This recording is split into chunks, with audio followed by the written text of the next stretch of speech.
Welcome to bangle story. ఈ వ్రతం గురించి డీటెయిల్స్ తెలుసుకుందామండి. మనకి ఈ సంవత్సరం 4 వారాలు రావడం జరిగింది, శుక్రవారాలు.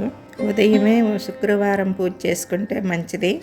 మనం ఎటు శుక్రవారం ప్రత్యేకంగా పూజ చేసుకుంటాం కాబట్టి. మొదటి శుక్రవారం 9వ తారీఖు వచ్చింది, రెండో శుక్రవారం 16వ తారీఖు వచ్చింది, మూడోది 23వ తారీఖు వచ్చింది, నాలుగవది 30న వచ్చింది. 4 శుక్రవారాల్లో పౌర్ణమి ముందు వచ్చే శుక్రవారమే మనము వరలక్ష్మి వ్రతం చేసుకుంటాము.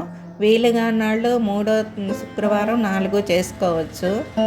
మొదట మనము లక్ష్మీదేవికి కలశం స్థాపనే ఎక్కువ ప్రధానం అండి. అది కలశం అనేది ఆనవాయితీ ఉన్నాళ్ళు పెట్టి చేసుకుంటారండి. దానికి ఏం ఆనవాయితీ అనే అవసరంలో మన ఇంట్రెస్ట్ మనం బాగా చేసుకోవాలి, అమ్మవారిని అలంకరించుకోవాలి, చేసుకోవాలన్నాళ్ళు వాళ్ళ ఇంట్రెస్ట్ని బట్టి చేసుకోవచ్చు. లేనాళ్ళు మామూలుగా చిత్రపటం పెట్టుకొని మనం రోజువారీ చేసుకునేట్లా చేసుకోవచ్చు. ముందు మనకు కావాల్సింది భక్తి ప్రధానము. అమ్మవారికి పూజ చేయాలనే సంకల్పం ఉంటే మనం బాగానే చేసుకోగలుగుతామండి. పూజలో ముందుగా పసుపు ముద్ద వినాయకుడిని తయారు చేసుకొని వినాయకుడికి పూజ చేయాలండి.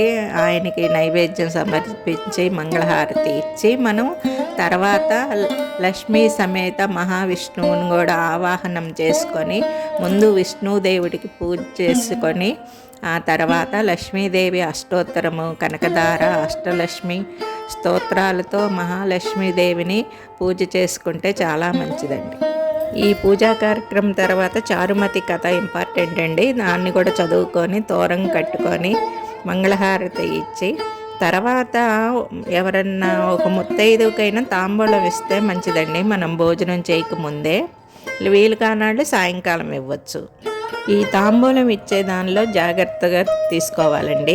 ఇవ్వకూడనంత ఏంటంటే స్టీల్ ప్లేట్లో, స్టీల్ వస్తువుల్లో తాంబూలం పెట్టి ఇవ్వకూడదండి. ఇచ్చేవాళ్ళు ఇత్తడి ప్లేట్లో పెట్టి ఇస్తే చాలా మంచిదండి. అమ్మవారికి కూడా మనము పసుపు కుంకుమ చీర పెడతాం కదా, ఇత్తడి ప్లేట్లో పెట్టి ఆ అమ్మవారి దగ్గర పెట్టుకుంటే చాలా మంచిదండి.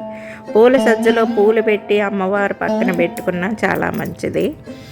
ఈ జాగ్రత్తలు తీసుకుంటే చాలా మంచిదండి. అందరికీ వరలక్ష్మి వ్రతం శుభాకాంక్షలు అండి. అందరికీ అమ్మవారి ఆశీస్సులు ఉండాలని కోరుకుంటూ లైక్, షేర్ అండ్ సబ్స్క్రైబ్ మాత్రం మర్చిపోకండి.